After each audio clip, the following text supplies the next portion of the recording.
now you know my secret. I'm an amazing dancer. So Merry Christmas and happy, like, 82nd day of Hanukkah. Even though there are supposed to be 25 days of Christmas, I know I personally don't celebrate all of them, but you guys celebrate all 97 days of Hanukkah. I applaud you. So pretty much I've been spending the entire day with my family, which is why it's so dark, because there's no more natural light. And I'm relying on my lamp.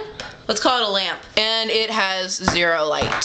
So yay. No, but seriously, I think there's a pressing matter that needs to be attended to. That is the wonderful story of Christmas. I feel like maybe enough people don't realize the story of Christmas was so endearing and so amazing. And certainly not enough people know it. I am giving unto you, out of the goodness of my heart, the story of Christmas. Okay, so basically, there was this chick named Mary, and she was engaged to this guy named Joseph. We'll call him Joe. And she was like spending time somewhere. This angel like totally approached her out of nowhere and was like, hey, I'm gonna make you pregnant. She was like, why? And he was like, it's for God. She was like, okay, I'm cool with that, but how? He was like, just wait. I think that was Gabriel. My camera's moving. Stop moving, camera. Stop moving. There we go. Gabriel's a stalker. So basically then she became pregnant through immaculate conception. Is that what it's called? So basically she went back home and everyone was like, Mary, where have you been? And she's like, oh crap, I have to tell everyone I'm pregnant. And she did. Now everyone else was kind of like, oh, well, Mary's been sleeping around and she's not even married, so we need to like kill her. And Joe was like, nah, man, nah, I got this. And so he like talked to her and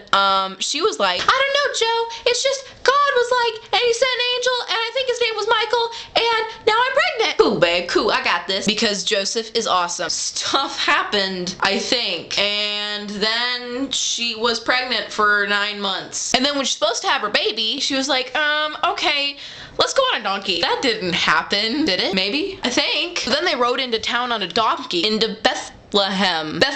And in Bethlehem, they were like going to place, like, hey, we got this baby that's gonna be born, and King of Kings. And they were like, yeah, no. Understandably. I mean, think of it this way. If someone were to come to your house in the middle of the night like, hi, I'm having God's baby, you'd be kind of freaked out too. I know I'd be scared. They went to the inn, and the innkeepers were like, yeah, no more room. It's Christmas. Didn't they know everyone's gonna be booked at Christmas? To which they were like, please. And to which the innkeeper responded, we have a stable. And they were like, cool. So they took the stable, and there were animals, because that's generally what's in a stable. Mary went into labor. I've never been in labor, but I think it sucks. Which we all know was for totes Eve's fault. A baby's born?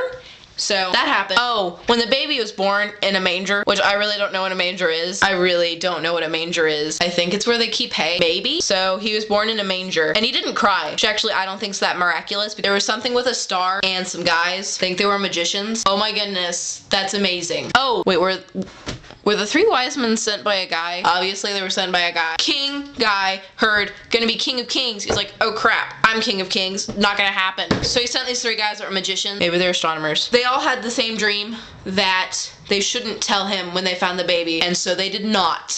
And then they found the baby and gave him really expensive stuff. Maybe like gave him a body scrub. So that happened. And there's something to do with a shepherd and sheep. I know this because that was my favorite part of the story, with the sheep.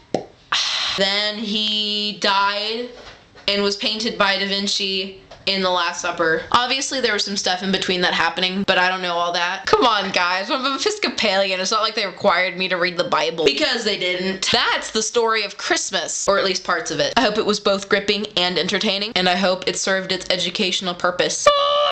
What'd you get for Christmas? I really don't care. A very Merry Christmas and a Happy New Year. Let's hope it's a good one without any fear. What was that? That was like dramatic all of a sudden. John Lennon does that to me sometimes. I hope you learned something. I don't know what I hope you learned. I just hope it was something. And yes, goodbye.